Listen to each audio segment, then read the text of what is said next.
Yes, you can do all the right things to generate calls, but if your locations aren't answering calls or people are dropping off in your call centers, you need to know that as a marketer. You can't just rely on them to provide you that data. You need to be able to see that information in order to determine what the problem is. If you're driving a high volume of calls to a location or a call center and they're not converting, don't just take their word that these are bad leads. Maybe they're great leads, but the experience is bad. Now, you should be able to have that data in front of you to have that conversation, and that's what's possible now. I mean, these are sample DialogTech reports, but that is what's possible now to detect and correct issues.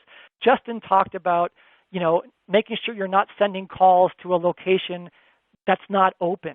Maybe you can view that here based on your location-specific data if their unanswered call rates go up during certain times. Then you can change the routing to send those calls to a location that is open. Or if a location is not converting calls at a high enough rate, change the routing to send those calls to your call center or to a different location. Don't let your ROI suffer because the locations and call centers are not providing the right experiences.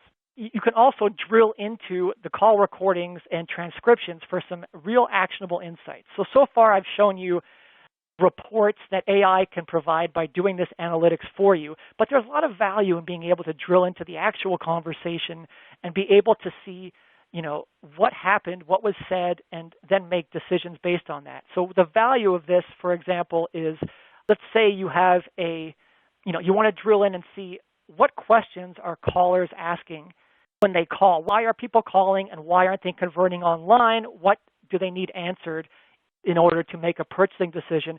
Add those questions and answers to your website.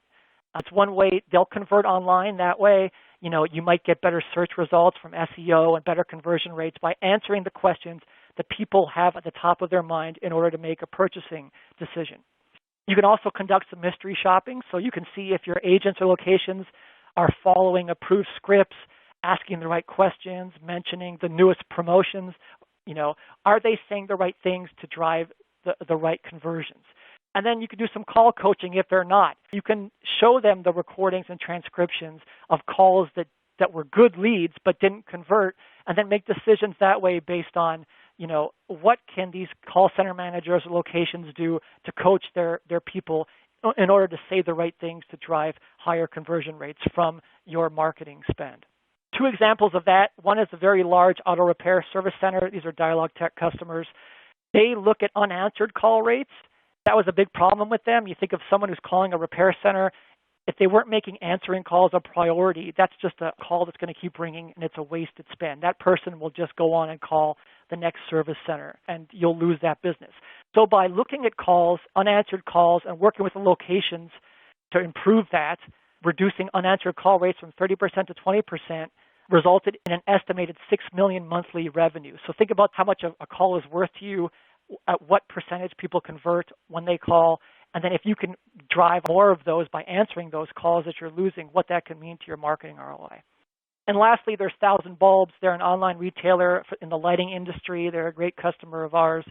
Their marketing team pulls up every week a list of all the calls, the recordings and transcriptions of calls that didn't convert but were good leads, and passes that off and uses those to help coach the call center. And that's increased call-to-sales conversion rates by 18%.